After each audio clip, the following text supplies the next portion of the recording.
we are looking at this example in JavaScript um, where we can just pass this thing a nan and get errors we did not expect.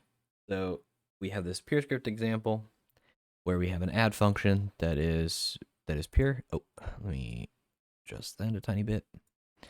So we have this add example that's pure.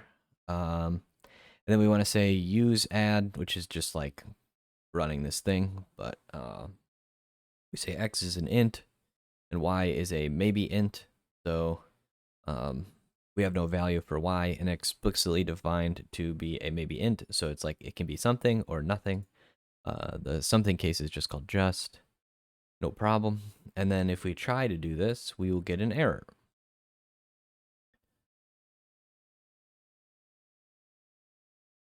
Okay, so in this particular case, well, we can't use maybe int, so let's try to use int, which is essentially the idea that's happening in the JavaScript code that was there, but you can't do that either. Not allowed, because these types don't actually match. This implies that you have a maybe of some kind, and this is not that, so no good. Compile it again. All right, next one. So in this case, it's just like, okay, well, we'll just use an int then, and that works. Okay.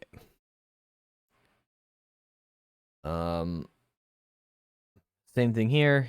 We're just like looking at different variations of this problem over and over again, apparently.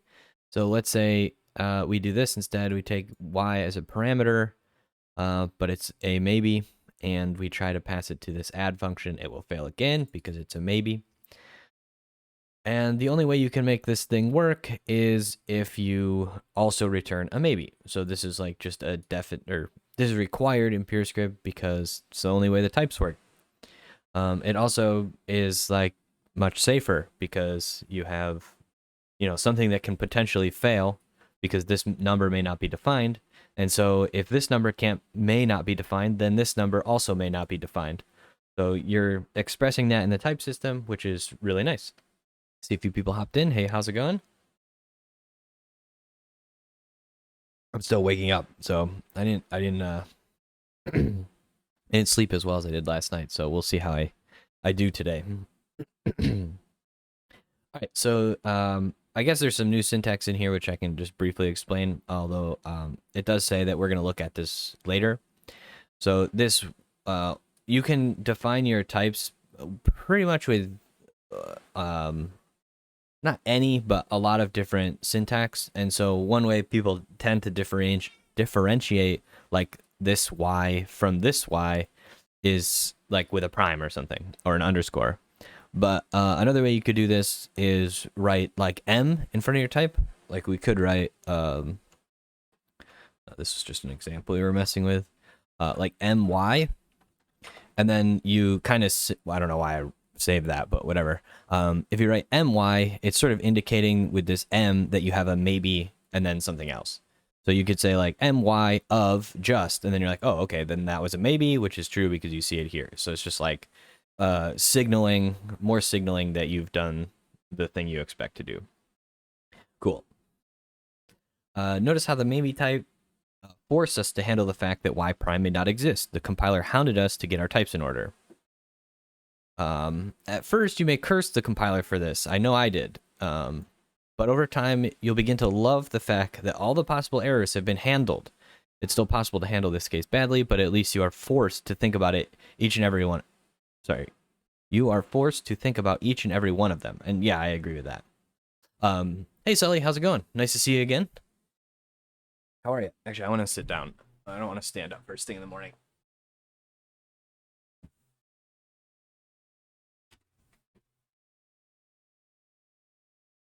Okay.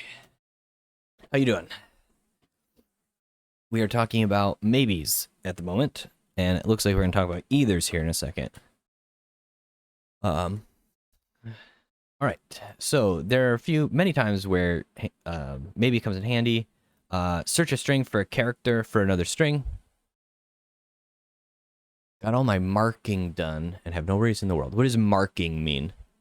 my marking done? Is that like paperwork?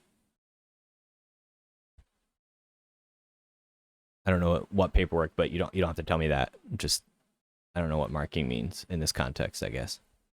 Anyway, grading. Oh, right. Okay, cool. I got it.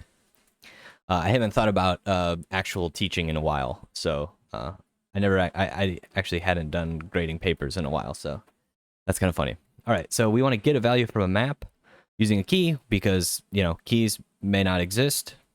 Get a value from an array at a particular index. That particular index doesn't exist or potentially doesn't exist, which is like, overflowing array bounds is like a huge problem. And you just don't have that issue if you use maybes. Each of these functions have a single obvious failure. Car is string not found, key not found, blah, blah, blah. But if that's not the case, or a function can fail for multiple reasons. Hey, Jappy, what's going on? How are you? How do we want to return explicit failure reason? So then we have this either type, which is very similar to maybe, but instead of nothing on the instead of nothing, we use this left A. I don't know if it's not left, it's right, correct. It's kind of maybe a poor name, but this is what's adopted. So this over here is basically your failure case, and then the right one is like your just case in the previous example. So you just kind of have to think about it that way and ignore the fact that this is called left. Maybe don't ignore it. You need to know that it's left, but it's kind of a strange name. I kind of like the naming in Rust, actually, where it's like okay or error or whatever it is. I actually don't remember what it is, but I don't mind the signaling that this thing means okay and this thing does not mean okay. Although I suppose you could use them however we wanted. It's just that's kind of a convention. Anyway, here type A is used by the left data constructor and type B is used by the right data constructor. To get a better sense of this, let's look at the example. So here are some examples of like some kind of database query error, where we are going to run a query and we are either going to get an error or an integer. So cool. I guess we're doing some kind of count.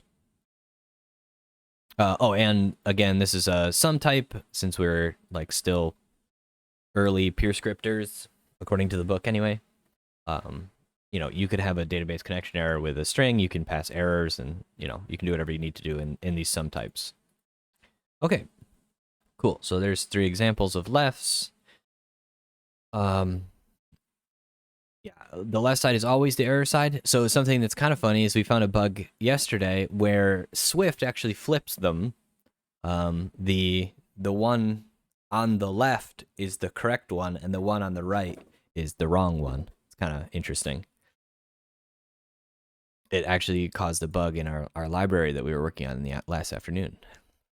Okay, so this isn't just a convention. Later we'll see why this is the case, but for now, just remember left is error. There's a reason for this. Maybe there's a reason for the name that I'm unfamiliar with. Anyway, okay. Hey, Altern, what's going on? How are you? Everybody having a good day? Working hardly working?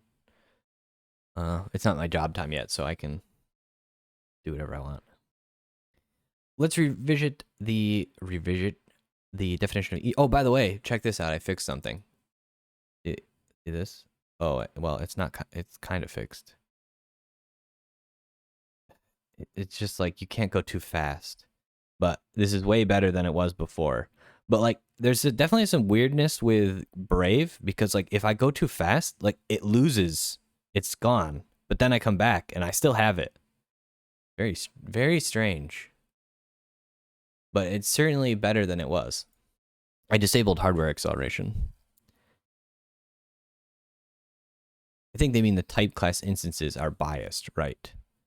Probably. Watching stream while working. Nice. All right, so either has 2 type parameters, A and B. What this means is the type on the left side can be different from the type on the right side, but it doesn't have to be either int. This would mean that it's going to return an int or an int, which is perfectly valid just because A and B are different names. Only says they can be different types, but they're completely independent from each other. Yeah, that makes sense. How do we tell the difference between an int that's an error and an int that's a success? We can use pattern matching. So lack of motivation these days. Otherwise, everything's good. Yeah, I mean that happens sometimes, right? Like, um, you know, things are stressful or whatever, and it can be hard to find motivation in what you're working on or doing generally. I certainly have that issue every once in a while. Um, all right, so here's the case expression on an either. That's the result here. So you can pattern match out the left. So here's the left data constructor with some error code that's the piece that we're pattern matching on, or a right count, and then we can see the error code. I guess this means an error code that's an int, and this means some count for the query, I guess is the example we're using here. You can think of left and right as tagging the int so that we can tell whether it represents an error or success. This is why some types are also known as tagged unions. Okay, maybe versus either can both represent error results, but only either gives us a reason. Yeah, I know how that goes. That happens to me way too often. Okay, so maybe on the other hand, yeah, either gives us a reason, maybe is an optional value, essentially. And here's the cardinalities. So for maybe it's always a plus 1, and for b it's a plus b, because we have some type, right? So there we go.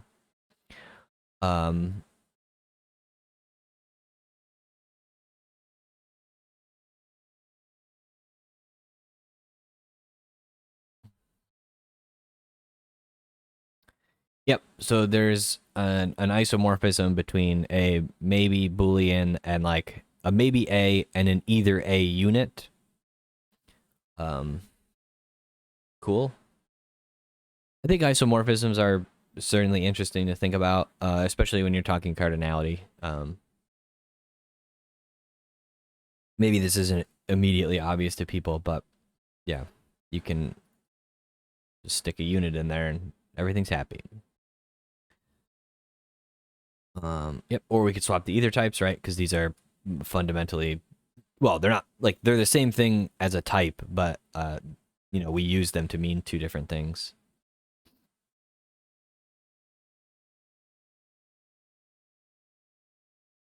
Yeah, semantically, this isomorphism makes more sense, right? Because this would say there's no error, which would be, or sorry, there's like an empty error type, which is similar to nothing, or a single inhabitant error type. I don't know, trying to say it not horribly. Okay, we're just enumerating the values, no problem.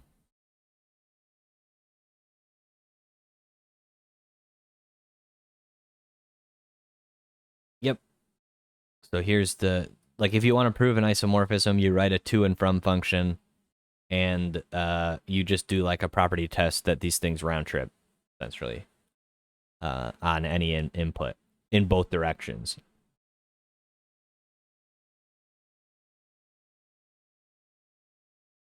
Yeah, I mean but let's be real, we're never probably going to do this. I don't think I've ever seen anyone do this, but maybe someone can tell me I'm wrong.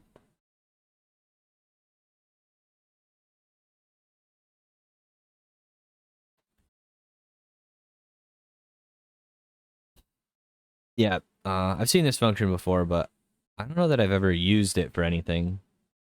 I suppose like if I don't know, you had a bunch of functions that expect a maybe, and you have an either, and you're just like, I'll log the error and then return nothing.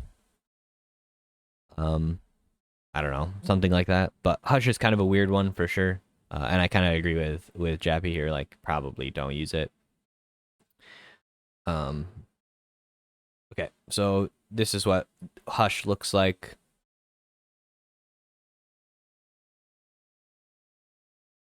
Yeah, I mean that would be the only time I could see it being useful, right? Like if you're just like, oh, I got an error, but look, I need to feed this into a system that expects a maybe, and like you don't really have control over that system, but you want to use it for some reason. I feel like my psyche is telling me to stop pushing for the sake of pushing and enjoy the journey instead. I think that that's yeah, I think that's like human nature, right? So anyway, I guess it's nice to know this exists, but you don't need to know it. Is this actually valid peer script like this? I assume it is, but I've like never actually tested it. Certainly that's not valid peer script, but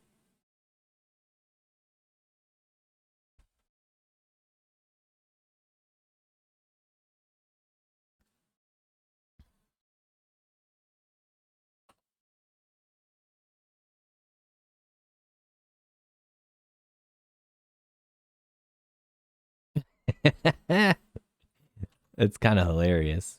But then it doesn't know what to do. That's kind of funny. I don't know why it's funny, but it is to me. Like, oh yeah, I'll give you maybe no problem, but you want the data constructors? Nah, you can't have those. Yeah, that's valid. I think that in Haskell, I don't know if you can use this symbol for all, but like specifically, but I know that you can put in Unicode characters because well, I think this might be a Unicode character as well. I'm not sure, but you certainly can. Oh no, it's not. Um, you certainly can use like Unicode arrows in Haskell. I did a poll about that actually. Actually, I have a blog post about that. Okay, so I need to do more of those actually. So yeah, we're this for all thing is required in PureScript as far as I know. We can test it real quick. But I'm pretty sure that if we do this, this will fail because this a just like it just says it's not defined, which is kind of a weird error, but um you have to use for all and I guess I can do shift A like this. Otherwise this won't work. And that way every A in the body of your function and every B in the body of your functions are the same, which is nice. Okay, we restructured right to get the X. Yeah, so this is like, this means like do the pattern match, but ignore it. So it's like, it has to be a left, but I don't care about what this is. That's what the underscore is here. And then we'll just replace that with nothing. So we could imagine a world where we log this, like maybe we return an effective B or something, and we log the B. Actually, I think that you should just never use hush, right? Explicitly. Maybe we've already logged the error, so I don't know. Anyway, it's kind of a weird function.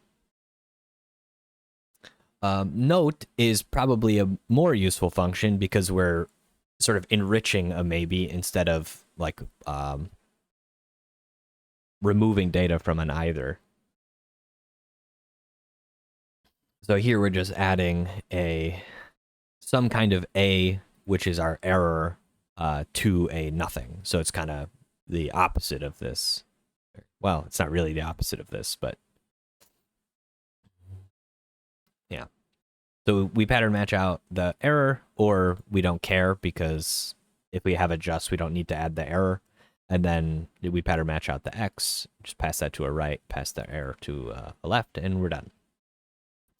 Okay, tuple is a product type that contains two things. Here's its definition. Oh,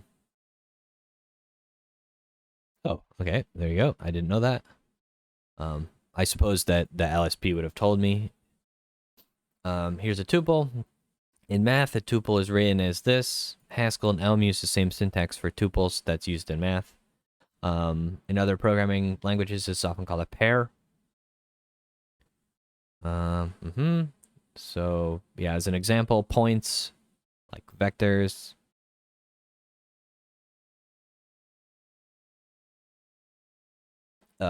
It's also useful if you want to return two values from a function, for sure. I'm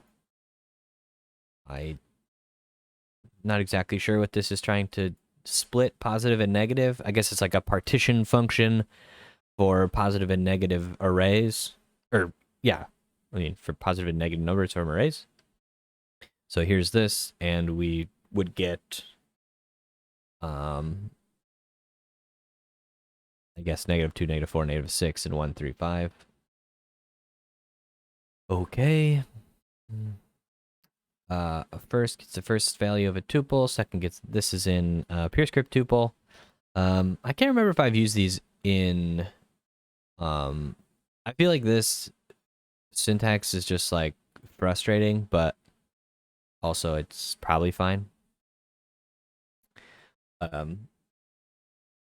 don't know. I tend to just use records in pure script from previous experiments. All right. Earlier we made monomorphic versions of maybe and either. Can we do that with tuple and either? The real question that we're asking is, can we make a product type such as tuple isomorphic to a sum type such as either? Either that. Remember that a product type is an and a sum type is an or. Yep. So this is tough.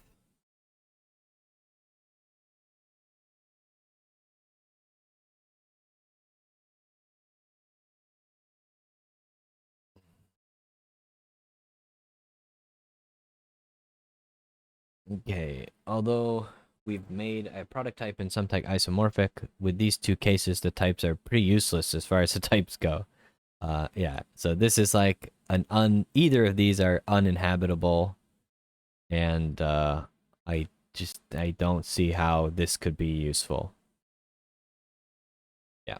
Anyway, it's an interesting thing to think about, like isomorphisms.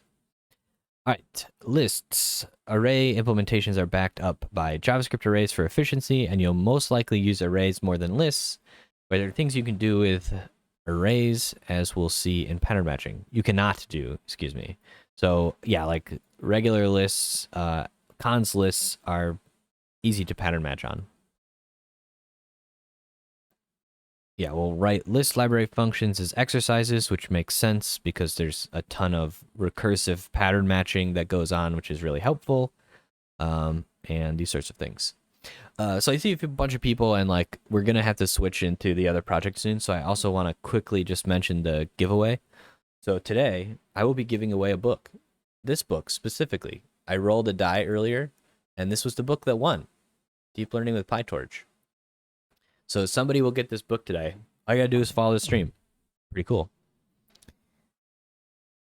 There it is. Giveaway. Who will win Deep Learning with PyTorch? Well, yeah, I mean, win, I guess. All right, so cons lists. Sorry, that was a quick aside. We'll talk way more about cons lists. I'm not going to talk about it right now, but they're incredibly useful. This is how you build one.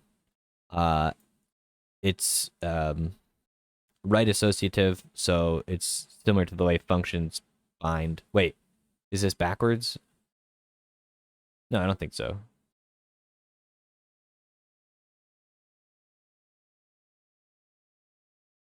Yeah.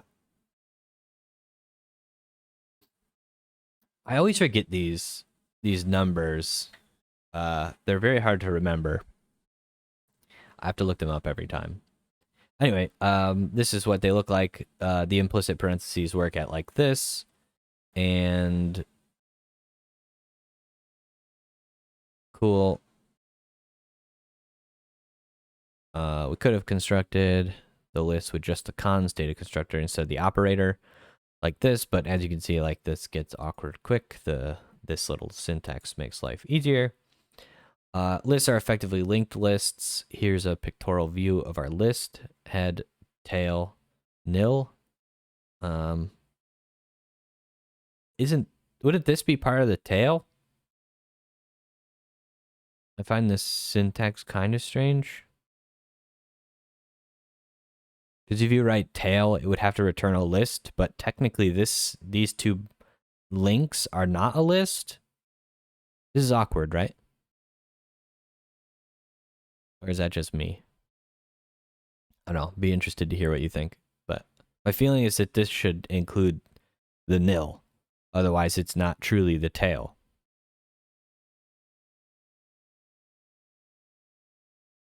Yeah, like you can see it here. This is the tail function. This certainly includes the nil. Otherwise, it wouldn't be a list. Anyway, I don't know. Being semantic, I guess. Sorry. Yeah. Okay. Head just tries to grab this. If it's nil, it's nothing. Same thing here. Nil, nothing. And then if we just pattern match out the tail. So this is kind of the nice thing about the lists I was trying to allude to, is that you can pattern match out these things. So this will grab the first element and then say, like, don't worry about the rest of the elements. You can just make sure they're there, and then boom, we'll give you an X. In this case, we're saying, okay, I don't care what the head is, just give me the tail, and we'll do that. And there's like very interesting recursive things that you can do with lists, specifically linked lists that are really nice. Seems to misadjust at 4. Seems to misadjust. Oh, at 4. Aha, you're right. Good call. Good catch. Let me write that down so I can pass it along. I'm trying to make notes of any errors. So we're on page 85. 85. Tail is missing a just. Nice catch. Cool. So this will be the 4th little fix that we'll submit to Charles. So hopefully he appreciates that. I don't know. Maybe it's just annoying to have to fix all these little things over and over again. Or well, I guess you're fixing it once, hopefully. But you probably get annoyed by it. A lot of people about it. Okay. Nice. We'll talk. Oh, here's pattern matching. Nice. So in our study of types, we glossed over the idea of pattern matching in PureScript. Let's take a deeper dive. All right. Here's a is nothing. That looks like a typo as well. I'm pretty sure that won't work. But let's just... yes. The lovely everything is a table thing.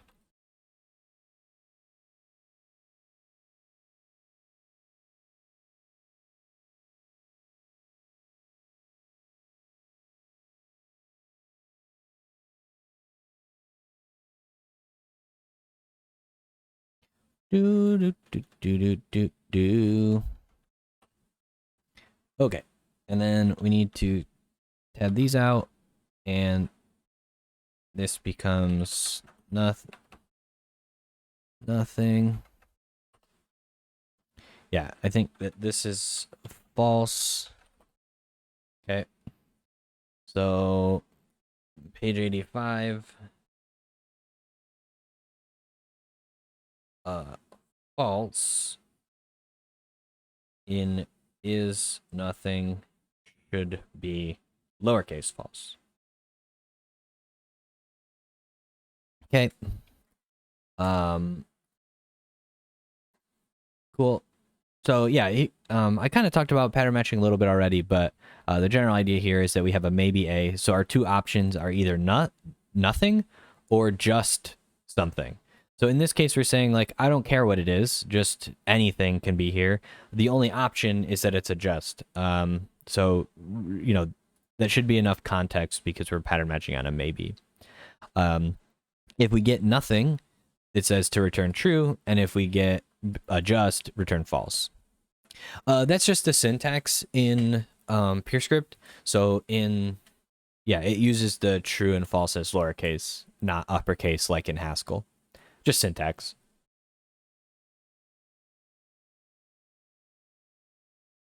See, yeah, this one's correct. There's another more idiomatic way to write this function. See, for me, this is more idiomatic now.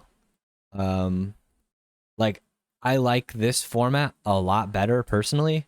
Maybe it's just because I really like lambda case. And I think that you can actually write this with lambda case. Oops. By doing the following. Come on. I think if we replace this with an underscore, this also compiles. So like what this is doing is similar to the reductions that we were doing before, where we just kind of remove this, and this implicitly is just like a lambda of, you know, m to m, right? These are the same thing, but we can write it in this terser syntax, which is pretty nice. So I mean, I would probably write this function as this nowadays, but it's only because I really love lambda case. But there is something to realize is that this underscore and this underscore mean different things. So maybe that's tricky. I'm not sure. You'll have to tell me if you find that tricky, but I really enjoy this syntax personally. Okay.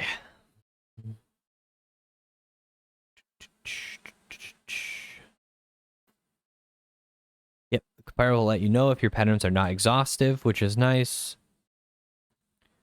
It will also let you know if you have unreachable cases. So I guess if we put an underscore here, I think the compiler will tell us, yep, unreachable case, because it's just a warning, which is kind of interesting, because it will never hit this row. It's impossible because we have this catch-all here. So it's nice to have that kind of stuff. Nothing. Save that. And if we delete this one, we'll get a case expression could not be determined to cover all cases. That's actually an error. So, okay.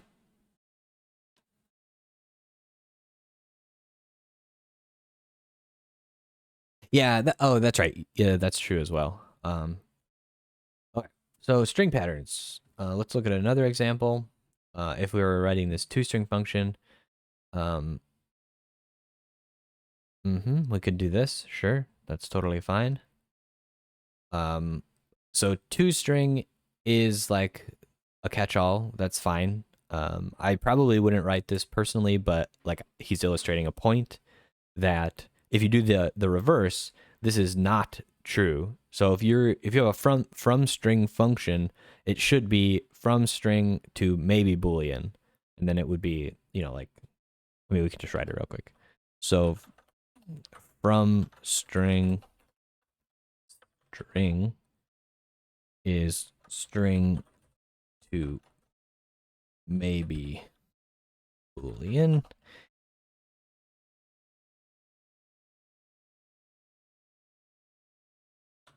Nope. Nope, this one.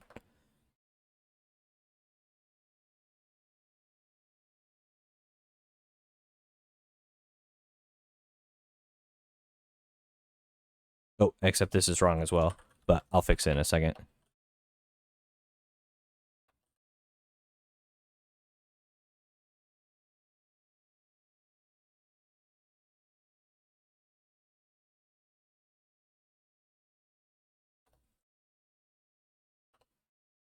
Okay. So yeah, this would be a more proper way to write from string if you're doing string to Boolean, for example. All right, array patterns. Arrays can be pattern matched against fixed length arrays, so we can write an isEmpty function using pattern matching. So this just indicates an empty array. So that would be true, otherwise false, and then this matches like every other list. You can also pattern match out fixed width arrays, so this is totally fine, which makes sense, I guess. I haven't really thought too carefully about arrays in PureScript because I tend to just use lists, but that's not necessarily a good idea. Yeah, it's far less flexible with lists, which isn't surprising based on just the way lists work. Because I imagine this just turns into like if equals. Is there a null function? Probably. Hang on, I gotta open some stuff over here. There. So if we go to pursuit, pursuit. I don't know why it was like that. Null. Seems to be loading. Yeah, so any foldable structure will give you that. And then there's also one in array, like a more specific one. So this one would be available by default. So yeah, I gotta pin my screen 1 second. Alt F6. 6. Alt F6. Yeah, there's a bunch of different versions of null apparently. Okay, list patterns. I kind of discussed these before, but you can pattern match out cons lists in a much more effective way. So if you have a cons list, you can grab like fixed width arrays or like the first 2 elements and then anything else, or something like that. Like if you wanted to do, where is it? I was literally just looking at it. This multiply 2 function, you could do like, here, we could just write it. With cons lists, you can do interesting things like the following. So mult2, all right. We'll take a list of int and give a maybe int. So in here, we'll say like x, y, and then anything else. Because it could be nil, which is the end of the list, or other things. And then this will end up being just x times y. And then you can say mult to everything else is nothing. Maybe that's not what you want, like semantically.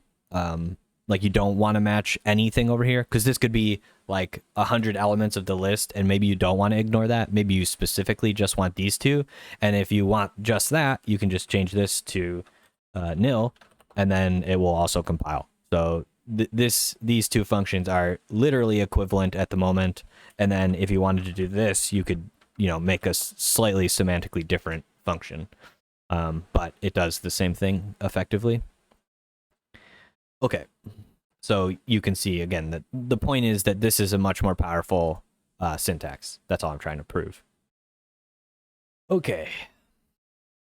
We could also do this where if we want to match to tell, I would probably write this in this in this notation just because it looks more familiar to me, but people tend not to write cons explicitly like this. Okay, so array versus list. Pattern matching an array requires you to know its exact size. We were kind of just talking about that. And then I think I kind of just did this as well. But here's an example of like recursive functions that are very, very familiar in functional programming and very unfamiliar in other programming languages. So, well, maybe not unfamiliar. It's just that people don't write them. Like you would just write a loop here and it wouldn't even, you would just write a loop here in most cases. I just read an interview of Fitzpatrick, the dude that wrote Memcache. Where did you read it? I don't know what Memcache is offhand, but we could look it up. Memcache.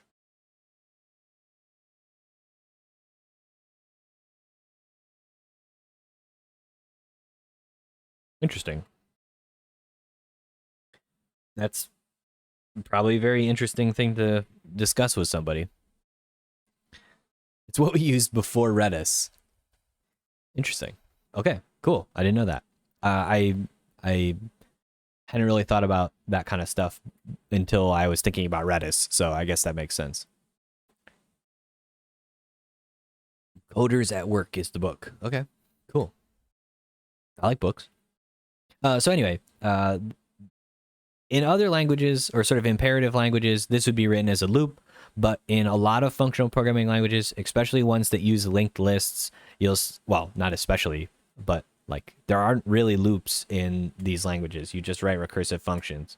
And I think like in this particular case, this is tail recursive, right? Because there's only, this is Is this tail recursive? I can't remember the rule. There has to be like one call site at the end. So like you can recurse, but you can only have one thing here. If we had X and a Y, for example, I think this is tail recursive. It's not because plus is the outermost call. Ah, okay. I guess I haven't thought about tail recursive that much recently. So anyway, the point is that you're going to take the head of the list and sum it with the tail. And then once you hit a nil, the sum will end up being 0, and then you just add them up all the way. And this is probably one of the simpler versions of recursion. But you're probably familiar with loops if you've done programming before. So hopefully this isn't too like scary. But there are pretty wild